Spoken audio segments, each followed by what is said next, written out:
What if you didn't have to count calories, follow some complicated diet, or white knuckle your way through food rules? And you could still stabilize your blood sugar, support your hormones, and feel better in your body in midlife. Today, I want to tell you what's a way to approach this, thinking about a balanced plate. It's practical, it's sustainable, and it's a way that I know works for women that I work with during these years of midlife.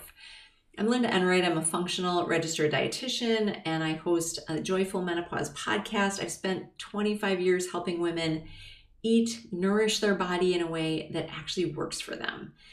So here's what I want to talk about.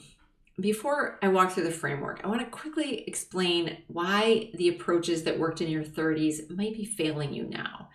In midlife, there's three things happening simultaneously. Estrogen declines, which affects fat storage and insulin sensitivity. Muscle mass decreases, which slows your resting metabolism, and your body's blood sugar regulation becomes less efficient.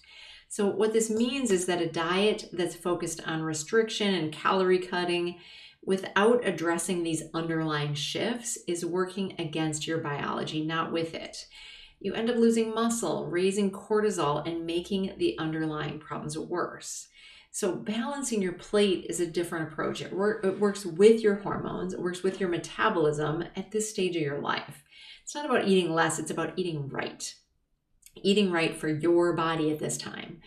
So every meal and every snack should be built around protein. So this is a non-negotiable foundation. In your midlife, your protein needs actually increase a little bit. I recommend aiming for somewhere between 25-30 grams of protein per meal. That's more than a lot of the women I work with are currently eating. So here's why it matters so much. Protein keeps you full and satisfied. It stabilizes your blood sugar by slowing down your digestion, and it provides the amino acids that your body needs to repair and grow. It also has a higher thermic effect than carbs or fat, which means your body burns more energy just to process it. So some practical things: chicken breast, can of tuna, eggs, cottage cheese, a high quality protein smoothie. Starting your breakfast with protein every single morning can actually, that change alone can shift your whole day. The second component is fiber.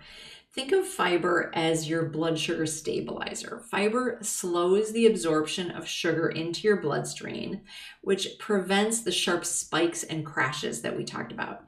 It also feeds your gut microbiome, which can have a really meaningful impact on hormone metabolism and inflammation. So at every meal, aim for 1 to 2 cups of non-starchy vegetables, things like leafy greens, broccoli, zucchini, peppers, cucumbers. These are also huge foundational pieces of your diet. Beans, legumes, whole grains, also great sources for additional fiber. When your plate is half vegetables, you're building in the blood sugar protection that your body needs in midlife without even having to think about it.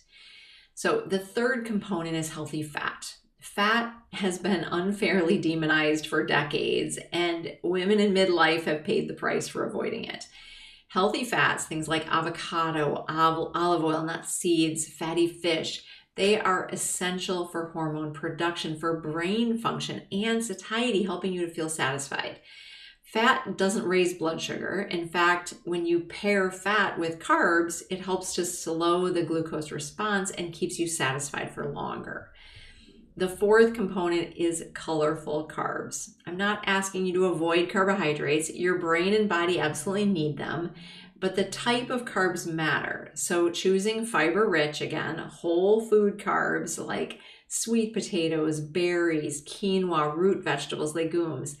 Avoiding refined flour and added sugar as your primary carb sources. The most important rule: don't eat carbs by themselves. Pair them with protein and fat. That combination, again, we're talking about balance. We're creating a combination that changes how your body responds to blood sugar. So here's what a balanced meal might look like. For breakfast, you might have a couple eggs with some spinach and avocado, a side of berries. You've got protein, fiber, fat, and some small colorful carbs, important colorful carbs. Lunch might be a big salad with salmon, bunch of vegetables, olive oil-based dressing, maybe some beans, a scoop of white beans for some good protein. covering all the components. Your dinner might be baked chicken, roasted broccoli, sweet potato, maybe a drizzle of tahini for some great flavor and good nutrition. Simple, satisfying, stable for your blood sugar. This is not about restriction. It's nourishing your body, keeping your hormones steady, your energy steady, and your metabolism working for you instead of against you. If you found this helpful, give a thumbs up and share this. Share it with the other women in your life who are navigating midlife and trying to figure this out, because I know it's confusing and it's frustrating. So also, if you are trying to figure out how to make this work for you, you can click on the link below to schedule a free discovery call. Let's chat about what's going on with you and see what are the best next steps.